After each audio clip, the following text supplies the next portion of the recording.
আসসালামু আলাইকুম, আমি আব্দুর রউফ। আজ আমি আপনাদের সাথে কথা বলবো মাইক্রোসফটের একটি অ্যাপস এবং সার্ভিস OneDrive নিয়ে। মাইক্রোসফট OneDrive চালু করে 2007 সালের 1 আগস্ট। মাইক্রোসফটের OneDrive হলো একটি online cloud storage service.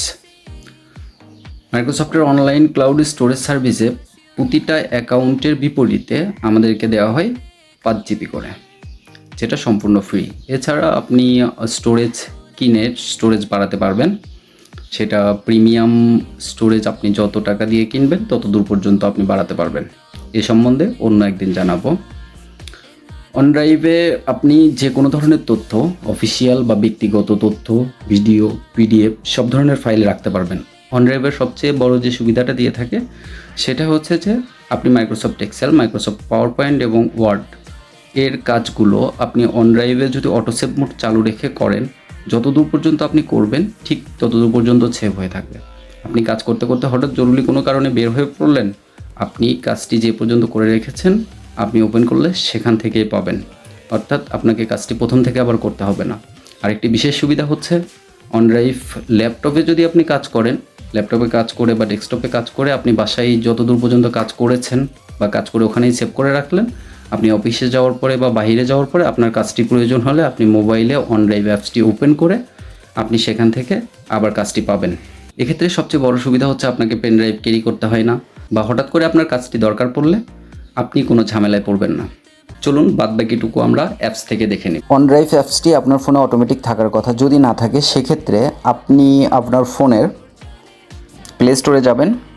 Play স্টোরে যাওয়ার পর সার্চ দিবেন OneDrive সার্চ দিলে মাইক্রোসফট OneDrive সেকেন্ডে যে অ্যাপসটি দেখতে পাচ্ছেন এটি চলে আসবে। এটি ইনস্টল লেখা থাকলে ইনস্টল, আপডেট লেখা থাকলে আপডেট, অথবা ওপেন লেখা থাকলে ওপেনে চাপ দিবেন। ওপেনে চাপ দেওয়ার পর আমার যেমন পাসওয়ার্ড বা কোড দেওয়া আছে, যেহেতু আমারটা আগেই এটা আমার ব্যবহার করি আমি, আপনারা চাইলে কোনো কিছুই না দিতে পারেন অথবা পাসওয়ার্ড বা ফিঙ্গারপ্রিন্ট ইউজ করতে পারেন।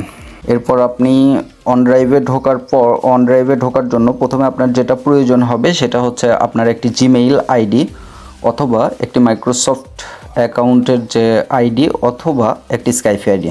এরপর আপনি আপনার জিমেইল আইডি বা দিবেন এবং পাশাপাশি আপনার পাসওয়ার্ডটি দিবেন। পাসওয়ার্ড দিয়ে আপনি লগ ইন করার পর আপনার উপরের দিকে প্লাস আইকনে চাপ দিলে আপনি পাবেন হচ্ছে যে ফিচারগুলো, সেটা হচ্ছে আপনি ক্রিয়েট ফোল্ডার, একটা ফোল্ডার তৈরি করতে পারবেন। আপলোড, যে কোনো কিছু আপলোড করতে পারবেন, যে কোনো ছবি, ছোট কোনো ভিডিও বা যে কোনো কিছু, অথবা এখান থেকে সরাসরি ফটো নিতে পারবেন, স্ক্যান করতে পারবেন, ওয়ার্ড ডকুমেন্ট তৈরি করতে পারবেন, পাওয়ার পয়েন্টের প্রেজেন্টেশন তৈরি করতে পারবেন, ক্রিয়েট এক্সেল শিট তৈরি করতে পারবেন এবং সেগুলো এখানে সেভ করে রাখতে পারবেন।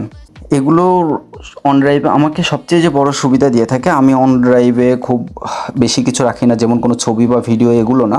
আমি শুধু আমার মাইক্রোসফট এক্সেল, ওয়ার্ড বা পাওয়ার পয়েন্টের কাজগুলো এবং ছোটোখাটো 2-1টা হয়তো পিডিএফ ফাইল রাখি, যেগুলো আমার দৈনন্দিন কাজে লাগে।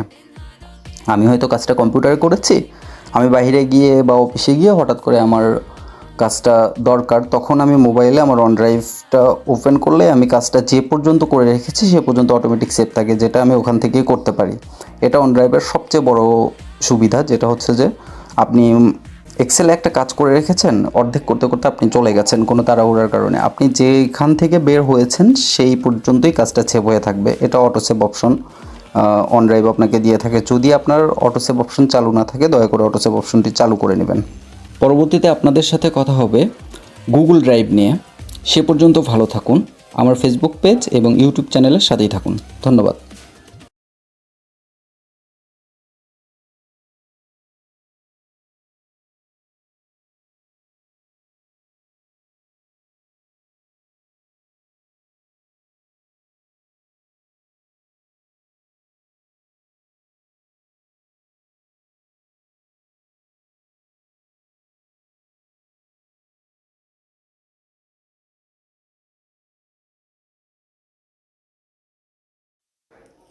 পরবর্তীতে আপনাদের সাথে কথা হবে গুগল ড্রাইভ নিয়ে।